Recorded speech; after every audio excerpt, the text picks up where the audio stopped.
Everybody knows that technology is bringing us closer to one another. The world as we know it is getting smaller and smaller. But is it really? The social scene today is in pixels and dots on our screens. We are losing touch with what is physically in front of us, and every downward swipe we make to update our news feeds, our obsession with technology only grows. Our notifications are drowning out real conversations. And while our conversations buffer, our relationships suffer. Our phones are making us snub each other. We are literally bowing our heads to technology, and our mission was to raise them to the world and the people around them. When we began our research into this problem, we noticed that some scholars from Australia had already added a word for this into the English language. I don't know if you know what phubbing is. Is that phubbing? Is Phubbing, a term you may not have heard of. You've just been phubbed. They called it the act of phubbing, which combines the two words phone and snubbing. With every new phone sold, phubbing had crept up into our lives in the Middle East, and we were phubbing each other unaware that this was even an issue.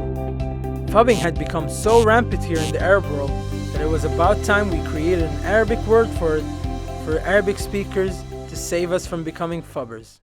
After discussions and more discussions, the Arabic term التفبي was coined. Our very own translation to the act of phubbing, a single term that explained the act of snubbing someone by using your phone. Now that we had a word for it in Arabic, we needed to answer the questions.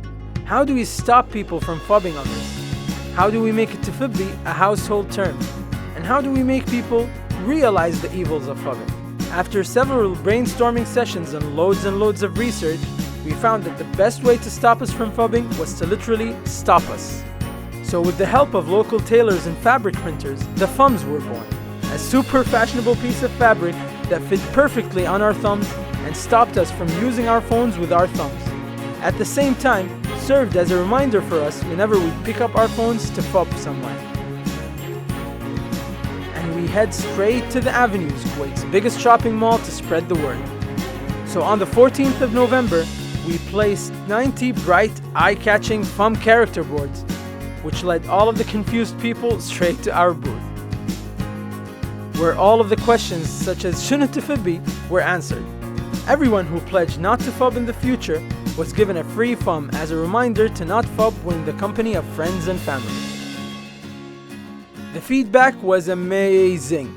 We got over 4,000 pledges not to phub and thousands more who took to Instagram and other social media networks to talk about and support the cause.